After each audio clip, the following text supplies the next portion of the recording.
You're listening to The Paul Higgins Show, where ambitious tech consultants come to unlock their potential. After 18 years as a global leader, I launched several businesses, culminating in a successful exit. I'm sharing what I learned, plus what's working now from mentoring tech consultants. You will hear leaders within our industry to help you build a business you love that allows you to do what you want. If you are looking for immediate cash flow wins to fuel your growth, go to our free ebook at paulhigginsmentoring.com/roadmap.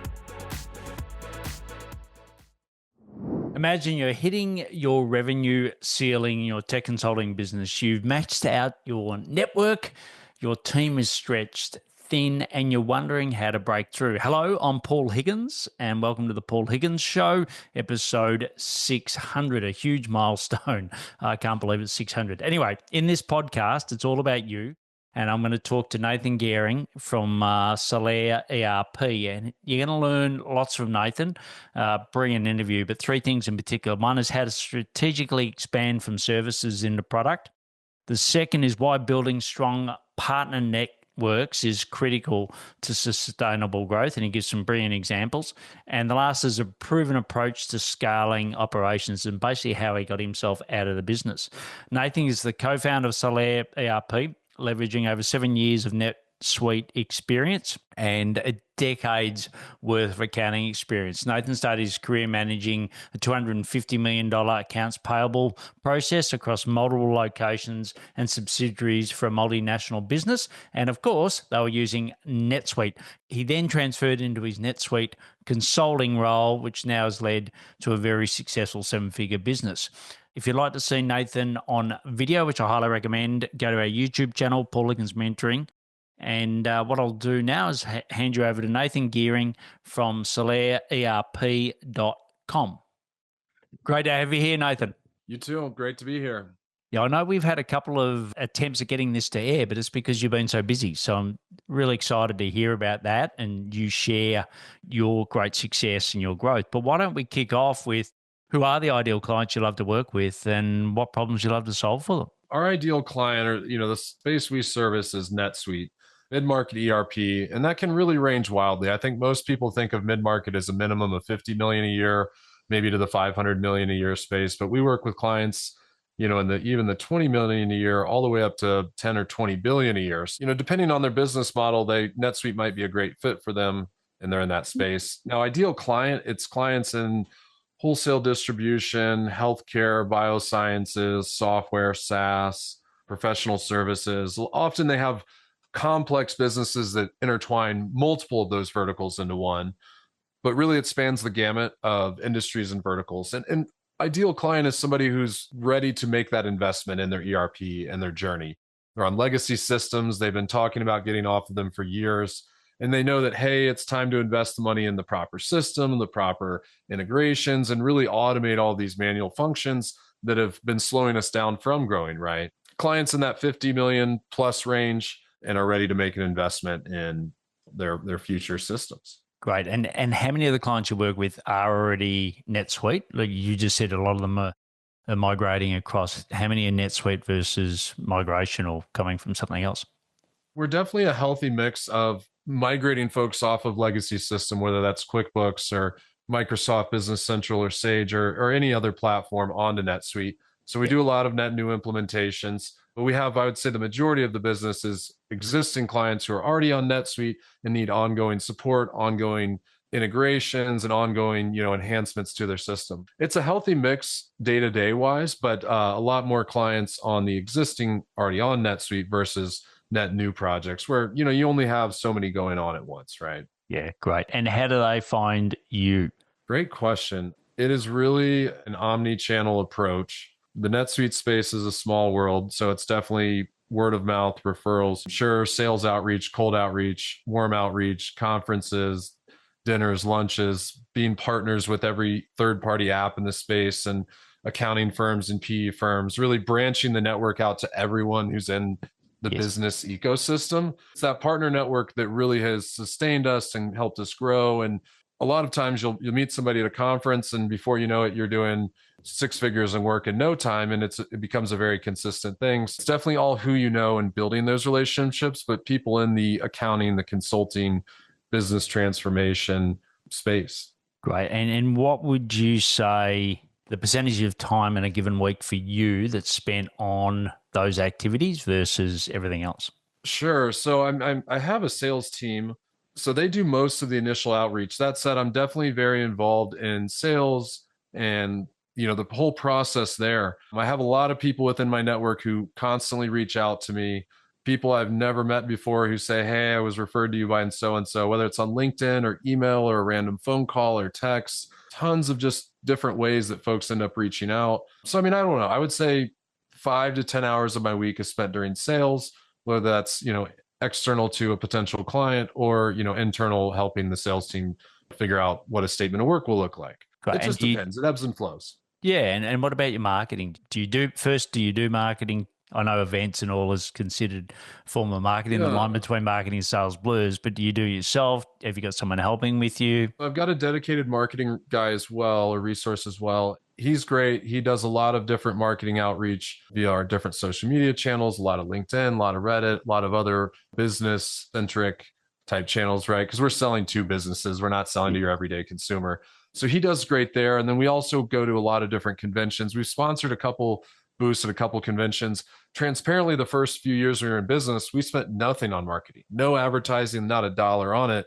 Yeah. And now over the last couple of years, we've started to get more serious. And now we're prepping to have a couple more booths and go to a lot more conventions. So we're definitely ramping up marketing spend. I think we've got a pretty good website. We've got a dedicated person there, but between, social media marketing and website, pretty decent job there, I believe. But of course, you can never go to enough conferences and shake enough hands in person. And that's where we're trying to really get back to. But, it was a weird time when we first started with COVID, and conferences kind of died for a couple of years. So it was just a weird time in general from a marketing perspective. Yeah. And do you have a target percentage of revenue that you spend on marketing, or is it just as happens? I wouldn't say a target percentage. I mean, we've definitely got a targeted dollar amount or budget allocated for it. It's so hit or miss too in what we do. Like, you could go to 10 conferences and not get a single lead or client from it.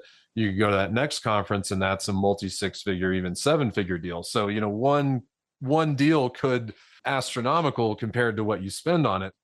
There's really no telling other than it's just a consistency, and you've got to show up every day and be in all the right places at all the right times. So it's hard to track ROI sometimes in that marketing too. I mean, the challenge for us is it's really long lead times. Yes. For example, we met a client at a conference the summer of 23. We didn't start working with them until the summer of 24. We got ramped up really slowly, but they very quickly became a 5-figure a month client and a multi 6-figure a year client. So it took a year and a quarter to really turn a lead and somebody we knew wanted to work with us to do it. So it's really hard to be like, hey, that expense from 2 years ago translated into this revenue 2 years later. I mean, you kind of can make those connections, but it's such a long game. Yes. In our world that it's very gray. Yeah, look, I think you've summed that up really well. And, to me, we talk a lot about marketing attribution, and sometimes I think marketing attribution is just to try to justify people's roles. I think more than, really, correct, producing and knowing what the difference is. But, I think, from you, what I'm hearing is, the reason that you are where you are is because you are investing. Like, you've gone past referrals and just hoping that it falls in your lap. You're now proactively doing things to drive that, and conferences is sort of a key component. And what I'm also, heard is that you've also got dedicated people against it, right? It's not all on your shoulders. Tell us a little bit about how you made those decisions. Did you invest ahead of the curve to put the people on, or, tell us about that, because that's one of the hardest things we all face, right? One of the biggest fears, especially when you're a solopreneur or start out early on, is, can I make enough money to pay the bills? And you do it long enough, consistent enough, you're like, okay, this works. You get that confidence. But then there's the scared factor of, well, now if I start hiring people, you feel like you have to hit certain trajectories before you're ready to do that. We were definitely always behind the curve. I mean, we bootstrapped the company. Yep. No loans, no investors, just completely self-funded, and still are to this day. I think that was the right way to do it for us. But, it took a while to get there, right? The first 6 months, year, 2 years, you're slowly building up the piggy bank to get in a place where, okay, I'm ready to invest this much in this. And the returns generally always pay off, because that's the less time I have to spend doing sales, well, the more time I can be working with clients and generating revenue and more projects, right? So, I Yes. mean, we've got three full-time sales guys. We've got a couple marketing third-party folks who do a bunch of online outreach for us. We've got a dedicated resource in-house to do all our other social media. I mean, collectively, it's, four full-time people doing marketing, a part-time person doing website, a couple third-party places. So we've invested more and more and more into it. The challenge is when you're competing against your other competitors, okay, you go look at yourself on Google. Well, where do you rank on SEO? How do you get yourself up there? Well, you've got to invest and put out blogs and put out material and get hits on the internet, right? And it's a slow game, but it eventually pays off. I think LinkedIn's been our best channel, though, honestly. Look, and I think for most of us, that's the case. So certainly that's what we built and sold our business based off, LinkedIn. And I think, LinkedIn, I think the content is more in funnel than top of funnel. But like you said, it's random, Right. right? Like sometimes you can get a lead that, pops out of like someone's been following you for 12 months, you got no idea. And all of a sudden they just pick you up because their timing's right. I think you've got to be in it to win it. Yeah, but Cliche, but yeah, you you're got not to. going to win it overnight. Hey, I've got to grind it out for 2, 3, 5 years, and you eventually are in a place where, hey, we made it. Yeah, I think that if you're listening to this with Nathan, and I think the fundamental thing is if you really want to get above that six figures, you've got to invest, right? It just doesn't happen magically, right? You can't rely on referrals. And also, you got to spend the money to make the money. Now I know that you've done it out of working capital, which is great, which is what I always recommend for most of tech consultants. But you've still got to have a plan. And you got to do that. And the sequencing for you, you've talked about LinkedIn outreach, you talked about conferences, you've talked about SEO. Was there any particular sequence you chose? No, and we've got a couple of CRM tools we've used that send all kind of, emails out. And we've got bought list of every potential customer and client under the sun. We've targeted every possible channel we can. I think it's at the end of the day, it's all about keeping those partnerships and relationships alive, because Yes. just an email or a call isn't going to do it. You've got to talk to that person weekly, monthly, go out to lunch with them. Everybody else is trying to do the same things you are. So how do you really build a relationship to where you're that person's go to, and they start referring you books of work and bodies of work? Because every potential client is another potential referral. So there's still a lot of power in referrals, but for us, my business partner and I, we started just the two of us. We hired a part-timer, eventually brought him full-time, hired another part-timer, brought him full-time. Before you know it, you've got 5 full-time people. You're not having to do all the things. You hire an accountant, you're not Yes. doing that anymore. Yes. Initially, yeah, we were doing everything, but now I'm just focused on client work and some sales.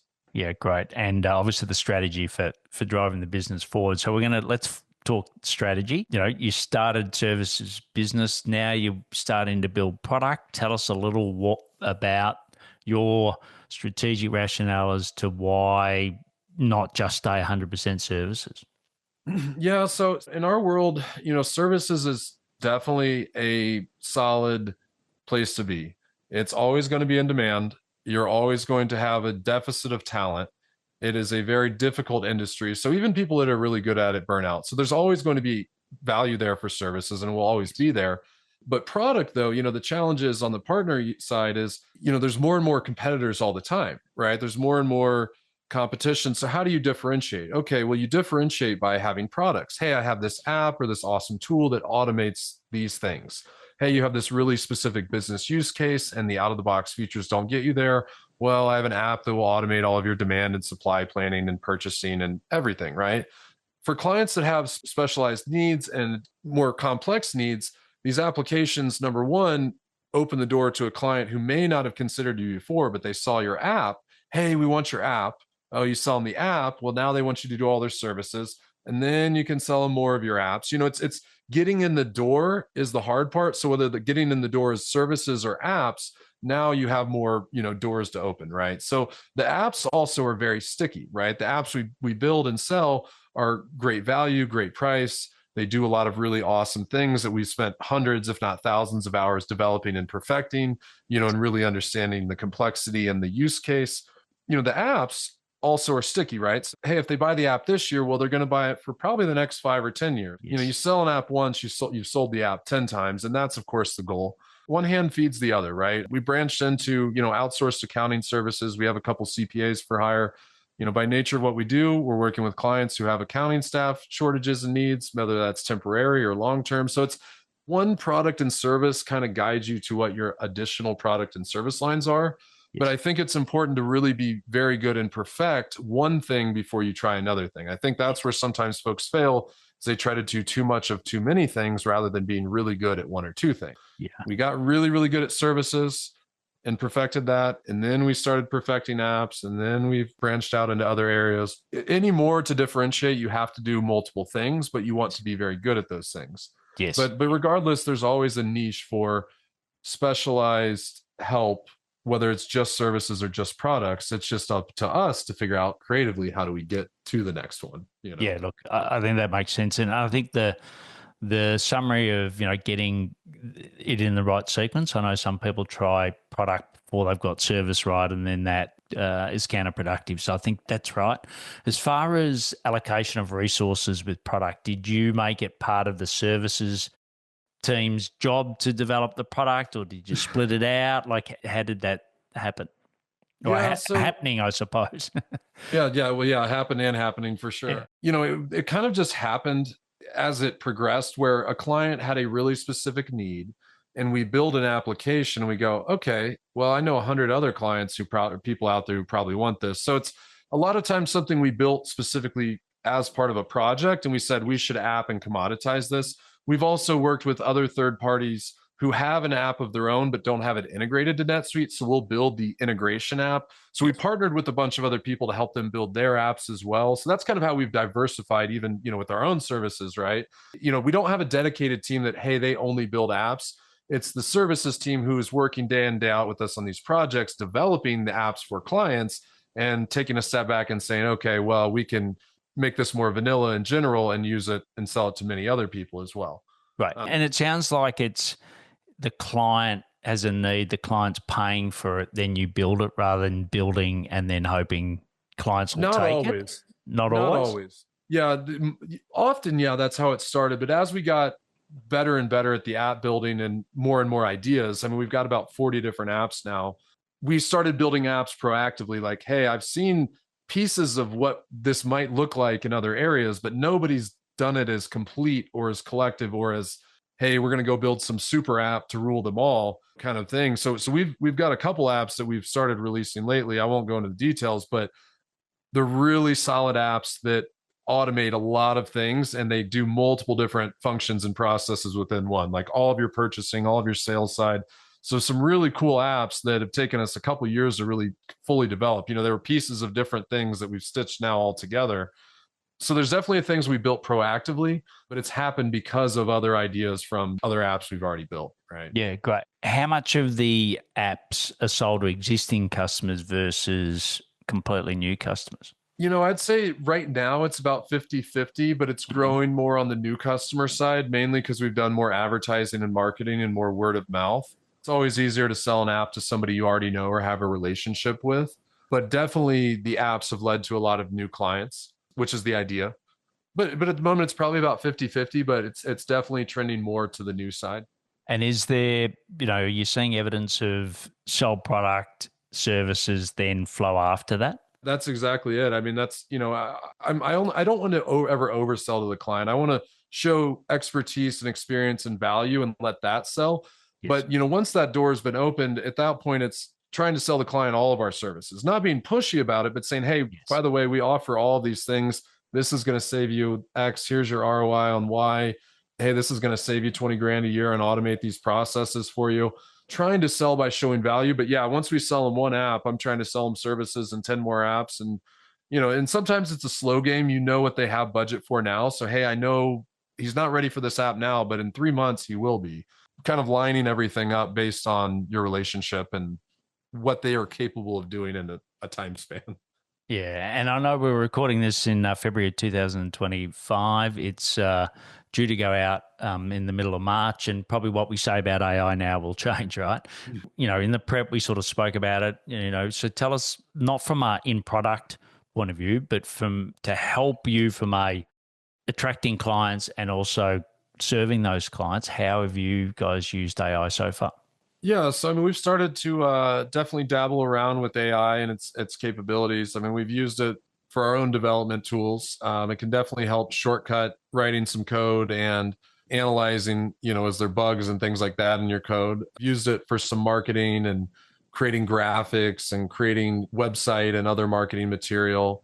We've used it for some of our outreach. My take there though is I still want it to be personal. I don't want it to seem too automated. So, it's letting AI help draft something, but still putting a personal touch and apply to it.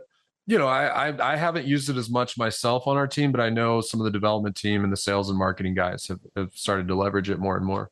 Yeah, yeah. And look, I think it's perfect. What you said is, you got to be the final gate. It's production process using AI just makes it quicker to do things better. But I think there's always, at this point anyway, there's got to be that human element to just sense check it because, it's ultimately a lot of it's based on the knowledge that's out there.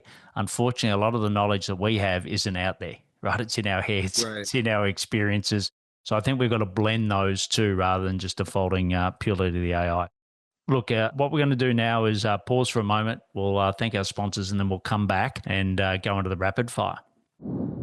Ever spotted your dream client on LinkedIn only to find yourself bogged down in tedious data transfer at the expense of building that critical relationship? Say goodbye to manual tasks and hello to efficiency with Surfy, S-U-R-F-E. Surfy transforms you from a virtual assistant into a sales pro by seamlessly capturing, syncing, and enriching contacts from LinkedIn into your preferred sales platform, be it Salesforce, HubSpot, Pipedrive, Copper, or even Google Sheets, all in one single click. Imagine reclaiming those precious hours spent on data entry and redirecting them towards nurturing valuable connections and closing deals, which we all love to do. With Surfy, it's not just a dream, it's your new reality. Ready to invest your sales time where it truly matters? Try Surfy today by visiting our resource page at paulhigginsmentoring.com/resources and clicking on Surfy. Elevate your sales game with Surfy because your success starts after the click. Nathan, ready for the rapid fire? Let's do it. All right, I'm going to ask you 4 questions, get 4 rapid responses. So the first one is, what's some of the daily habits that help you grow the business? I have a great daily routine. Wake up the same time, go to bed the same time, eat healthy, exercise. I always joke about this, but say it's like treating yourself like an athlete, right? You've got to have a strong regimen. Yeah, and as you hit my age, you realize that if you didn't, it's going to pay you back.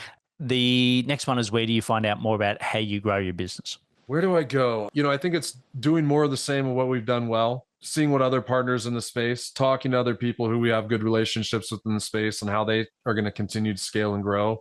Thinking outside the box, never saying no, always thinking of new creative ways to solve problems in ways you aren't currently, others haven't, and, always perfecting your skill and craft and product. Great. And if we could grant you one wish, what would that be? One more day a week to relax and take time off. Hardest part about running your own business is, there's always more things to do and you can never, ever get it all completed. The one wish, find more folks just like myself. And I think we have, but it's hard to find the right people sometimes. And that takes time.